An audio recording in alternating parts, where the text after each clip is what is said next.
માન્ય અધ્યક્ષ શ્રી 177 જેટલા શિક્ષકોની ઘટ દર્શાવેલી છે, તો કેટલા સમયમાં રાજ્યની સરકાર આ ઘટ પૂરી કરવા માગે છે? બીજું કે નવી શિક્ષા નીતિ પ્રમાણે વિદ્યાર્થી અને શિક્ષક વચ્ચેનો કેટલો રેશિયો છે અને ભાવનગર જિલ્લામાં આ રેશિયો જળવાયો છે કે કેમ? માનનીય અધ્યક્ષશ્રી, શિક્ષણ વિભાગમાં ખાસ કરીને શિક્ષકો એ દરેક શાળામાં બાળકોને વ્યવસ્થિત રીતે મળી શકે, એમનું શિક્ષણ જળવાઈ શકે એ માટે શિક્ષણ વિભાગ ખૂબ જ ચિંતિત છે. ત્યારે માનનીય સભ્યશ્રીએ જે પ્રશ્ન પૂછ્યો છે એ ભાવનગર જિલ્લામાં 177 જે ખાલી જગ્યા છે એનું આયોજન થોડું વિસ્તૃત છે, એટલે હું આ ગૃહ સમક્ષ મૂકવા માંગીશ. વર્ષ 2024માં આવેલ વિદ્યાસહાયક ભરતીની જે જાહેરાત હતી એ મુજબ વિદ્યાસહાયકોની ભરતી અંગેની કાર્યવાહી પૂર્ણ થઈ, જે અંતર્ગત 426 ઉમેદવારોએ ભાવનગર જિલ્લાની પસંદગી કરેલી છે.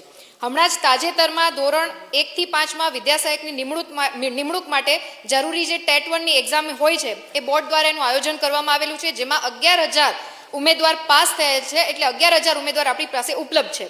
પરંતુ હાલમાં અત્યારે આપણે જિલ્લા ફેરની જે શિક્ષણ વિભાગની કાર્ય પદ્ધતિ હોય છે ચાલી રહી છે, એ કાર્ય પૂર્ણ થશે એટલે તુરંત જ આપણે 10 વર્ષનું જે ભરતી કેલેન્ડર છે એ આપણે ઓલરેડી ડિક્લેર કરી લીધું છે. એ ભરતી કેલેન્ડર મુજબ આવનારા સમયમાં જેટલી પણ જે જિલ્લાઓની શિક્ષણમાં વિભાગમાં શિક્ષકોની પૂર્તતા હશે એ પૂર્તતા આપણે અપૂર્તતા હશે એ પૂર્તતા કરી દેશું.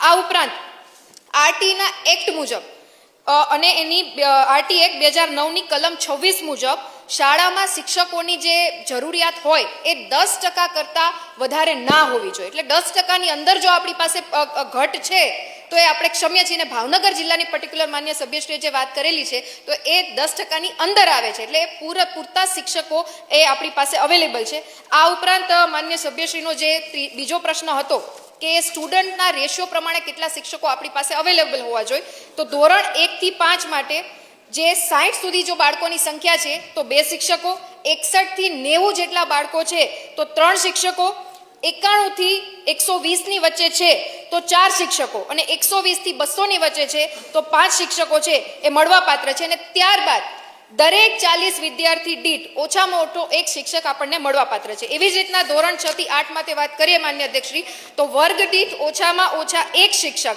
અને જનરલી જે વિષયના જુદા જુદા વિષયો હોય છે જેમાં ગણિત, વિજ્ઞાન, સમાજ વિદ્યા અને ભાષાના શિક્ષકો, એ રીતના ઓછામાં ઓછા 1 શિક્ષક છે એ ઉપલબ્ધ કરાવવા પડે છે. પ્રત્યેક 35 બાળકો માટે પણ ઓછામાં ઓછા 1 શિક્ષક જે છે એ મળવાપાત્ર છે.